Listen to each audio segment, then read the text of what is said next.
क्या कुछ कह रहे हैं सुनते हैं।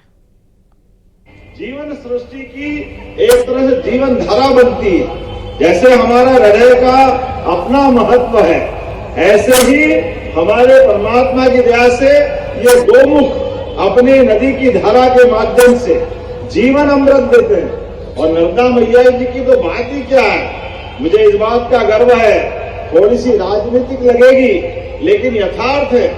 नर्मदा मैया ने अपने जीवन को जिस प्रकार से निष्कलंक रखा है, एकमात्र नदी है जो पश्चिम की धारा में बहती है।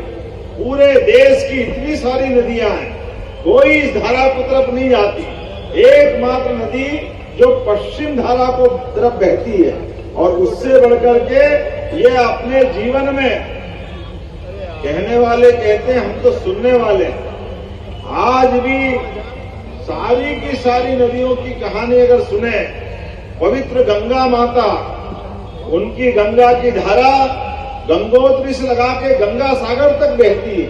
लेकिन गंगोत्री से गंगा सागर के बजाय उनका पवित्र सर्वाधिक अगर स्थान माना जाएगा तो हरिद्वार का आनंद हमको मिलेगा।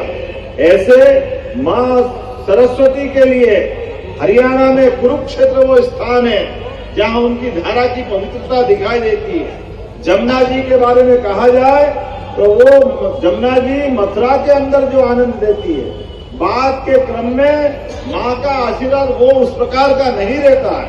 लेकिन एकमात्र माता है नर्मदा, जो अमरकंटक से लगा करके जहां तक वो खंभात की खाड़ी तक जाती है, वो पूरी ही पूरी पवित्रता की धारा लेके चलती है और हमारा जीवन धन्य करती है। इसीलिए दुनिया के अंदर सारी नदियां हैं, किसी नदी की पूरी परिक्रमा नहीं होती है। एकमात्र मां नर्मदा है जिसकी परिक्रमा करके लोग जीवन धन्य करते हैं, अपने आप में उस रस आनंद का लेते। जिस प्रकार से परमात्मा की दया से हमारी सनातन संस्कृति में आज भी अगर थोड़ी भी जिज्ञासा किसी को है, श्रद्धा से, भावना से मान के चलो, किसी भी तट पे कोई साधक मिले ना मिले, लेकिन पवित्र मां नर्मदा के किनारे कदम कदम पर ऐसे असाधकों की, बिल्कुल साधकों की असाध्य लाई है।